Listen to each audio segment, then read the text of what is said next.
Max, welcome back to the studio. Good to have you for this episode of Auction Talk with Steffes Group. How you been? I've been pretty good. It's good to be back in studios with you, Rusty. Thanks for coming in, and you have a guest with you today. Who do we got, Max? I do, yeah. So actually my dad's first cousin, Brad Olstead, that's probably a familiar name for a lot of you folks that follow our auction sales and have for years. Brad, as he would say, he's the old guy in the company. And yeah, Brad, why don't you tell people a little bit about yourself? Well, thank you, guys. I tell you, I am the old guy in the company. I'm kind of proud to say that. We call that the School of Hard Knocks, and we like to have some fun here at Steffes too.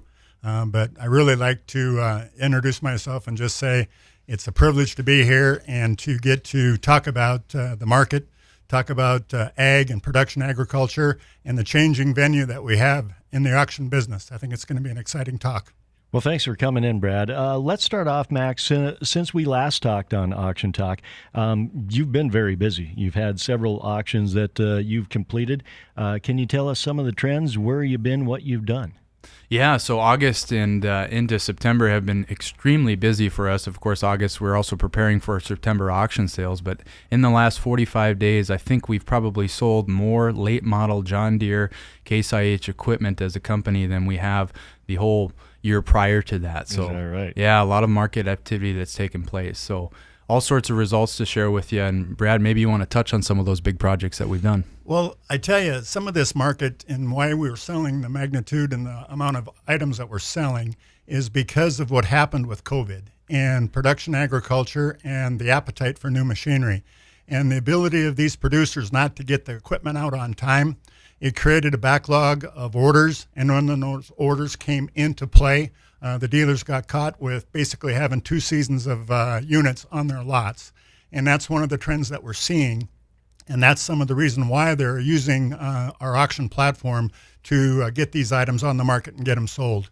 I think it's a very important factor that's happening out here in the marketplace. They realize they have a good opportunity to sell. Our commodity prices are adjusting downward, but there's a lot of producers out there that got to lock in profits for 2023, and they're seeing opportunities to maybe update their equipment going forward, and it's providing a prime opportunity, and these dealership groups are recognizing that. Okay. Now, when you talk about that appetite, Brad, availability, kind of the name of the game. Everybody was looking for used equipment. Max, you and I have talked about it. Everybody was looking for something. That's true, but now they found some of the pieces that they got. They've used some of the pieces they got, and now they're seeing these price reductions and some of these opportunities that are coming in front and center, and they're taking advantage of that. And these dealerships, they do have an inventory issue, and some of that is with missing the opportunity to sell last year's models because their new machines did not come in on time. So combines in 2022 that should have been delivered in July and August didn't show up till November and December. So that presented a problem for some of these dealership groups. And now that's why they have 2 seasons of use on combines and things like that. Their inventory is big right now. Okay, I have a question, and it has to do with combines. This came from a listener, and they were wondering about, when it comes to a combine sale, when you talk about separator hours and engine hours, sometimes those are different. Why is that? Well, I can answer that real easy. When you have engine hours is when you turn the key and the motor starts. When you engage the separator, that is separator hours. So that's when the combine is actually harvesting a crop. So when people are looking at combines, they like to have the separator hours and the engine hours very, very close. That means that the combine has been in the field, activated in the field, and used in the field combining crop. Or versus driving down the road 10 hours to the next field. Okay, that's a big spread right there. But there's a lot of road time that can come into some of that. And these bigger producers, they recognize that, they understand that. But usually when somebody's looking at a combine, they want separator hours. And of course, the lower the separator hours, the less material it's been through it. Okay, is it similar to cars, Brad? Do people like a one-owner combine? Absolutely. Single owner, when we sell machines and we can advertise single owner, that'll get at least 5 to 10% more money. Is that right? Okay, let's talk about some of those sales you guys have been having the last 30 days or so. Anything that jumps out, sticks out in your mind? I would say, Brad, we sold probably the highest priced piece of used farm equipment that's ever been sold at auction here a couple days ago. It was a John Deere 640 RX, and I think it brought $662,000. And, it's funny because we were having the same conversation a year ago in December, if I remember correctly. Mm-hmm. And at that time, we had just sold the highest price piece of used iron. And I think it was like in the neighborhood of $550,000. Okay. So that trend's increased, and that's just reflective of the cost of new increasing. And it's crazy to think, Brad and I were talking, you couldn't even spec out a four-wheel drive tractor 3-4 years ago for $662,000. Yeah. Maybe you could have, but I don't know. Could you have, Brad? Yeah, when you look at the cost of new right now, and that same tractor, if you were going to order that, it would be over $1 million. Is that right? Yeah, and that's list price, okay? So when you look at the market, you got a good rule of thumb. You want to take about 22% off a list and figure out a hard number right there. And it kind of backtracks back into the auction way of thinking.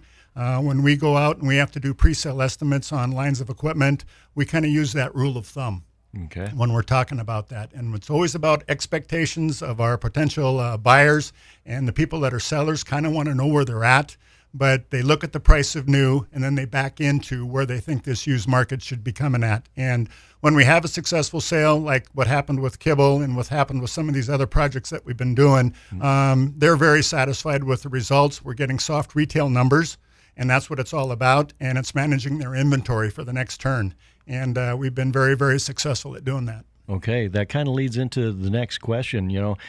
With so many dealers looking at online sales, is that their reasoning, their way of thinking, that they pursue guys like you? Well, I think so, and I also think it's the platform that we offer. As much as I like to say that I'm a good auctioneer, and I still think I'm a good auctioneer as a live bid caller, there's some things on an online sale that I cannot do as a live auctioneer, and that's linking lots. So if you have multiple combines, multiple tractors of the same horsepower, same options, with our website capability, we can link those lots, so those lots will stay open until everybody makes their last and final bid. Whereas a live auctioneer, I'm going and going and going, and soon I got to stop. Mm-hmm. Nobody else bids, I say sold. All right. Yeah. But if you have 6 combines and there's 6 individual people bidding on those, and I get outbid on combine number 1, I still have my money in my bucket. So I take my money in my bucket and I go to combine number 2, and that elevates the price of that one. And we can't replicate that at a live auction. Yeah. And don't get me wrong, I love to be behind the microphone. I love to sell, but those are some of the things that people are seeing advantage of in regards to the online platform. Okay, and maybe that's a conversation for another time, Brad, but Max has taught me that you never leave an auction without a lunch. That is true. I bought a lot of lunches the last couple of months. You never pay for a lunch either. Pro tip if you're listening.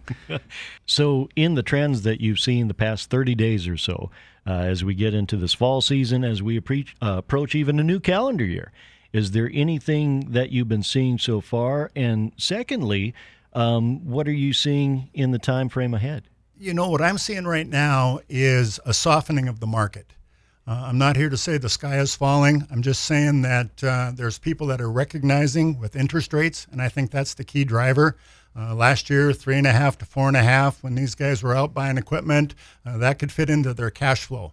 When they start spending anything over $300,000 and it jumps to 8.5% and 9%, that is a huge increase, and that affects their bottom line. So they're going to be very, very careful on what they purchase and do they need it. I had a good friend a long time ago. He told me, when you're out there looking at equipment, are you farming for show or are you farming for dough? All right? I want, I need, I can afford. And those are very, very important on the success of these farms that are out there. And I think it's coming to roost right now with interest rates. Okay, when you talk about coming to roost, when it comes to perhaps tightening farm margins, will we see that reflected in future sales, do you think? I certainly think so. In the auction environment, we always talk about that we're first to know. Mm-hmm. So what you're reading about now is articles that land prices have increased. I'm here to tell you that is old information. It's inaccurate as it comes to today. Yeah. Land prices are not still increasing. Land prices have plateaued and arguably in some markets are correcting downwards a bit. So we are cash today environment, and what we're seeing is there's a correction that's taking place. And like Brad said, the sky's not falling, but the markets are definitely changing. Okay. We've had such a tremendous upside in the price of new machinery to the tune of 12 to 14 to 16% per year. Okay, you take those numbers, you take it times 5 years, and we've had a good run in production agriculture. And everybody that is listening right now knows that. But, you know, they're always looking for 2024, 2025, and what's coming down the pike. And when they look at their chattels and they look at their line of equipment, you know, back in the 80s, they all said the 80s couldn't happen again, but we had 45% off in machinery values in 1 year. All right. Now, I'm not saying that's going to happen, but we need to be aware. As producers, we need to be aware as our business leaders take us down this path. But these interest rates are definitely going to be a factor when it comes to production agriculture coming forward in the next 2 years. And equipment prices, the Mother Deere and Case IH are not going to lower their price. They will not produce. All right. So it's going to be an order buy. If you want a new tractor, you're going to order it. And if they don't order it, they won't produce it. So they're not going to do the discount like they did back in the day. So what's going to happen is once this flush of inventory runs through the market, it's going to be, you want something new, here's the price, you're going to order it, or we're not going to produce it, in my professional opinion. So I think there's going to be opportunity for people. When they have that, they need to act on it. They need to see what their operation can sustain, and they may have to make some changes, okay? And we just call that asset management in the business, and know where your bottom line is on your equipment. And if you can afford it, the opportunity is here to purchase it, and you might have to pass. Yeah, and cash flow is always a name of the game. You know, if a farmer isn't getting a good price for his commodity or has to pay a bunch of interest or yields are poor, that's always going to be reflected in our auction results. So to answer your question, absolutely. Okay. Would you think it's fair to say that the auction business and the trends you see and the things you might predict, the Steffes Group has been in business since 1960. This isn't your first go-around. Would you say that the trends that you see is the auction business, I guess I'm trying to say, are you the canary in the coal mine that kind of gives away what might be coming down the road? Well, I'm just going to answer that real simple. Auctions have always been the leading indicator of a market that's going up, and auctions are always the leading indicator of a market that is correcting. All right. Hence, the sky's not falling, but we are showing in our auctions that we are correcting.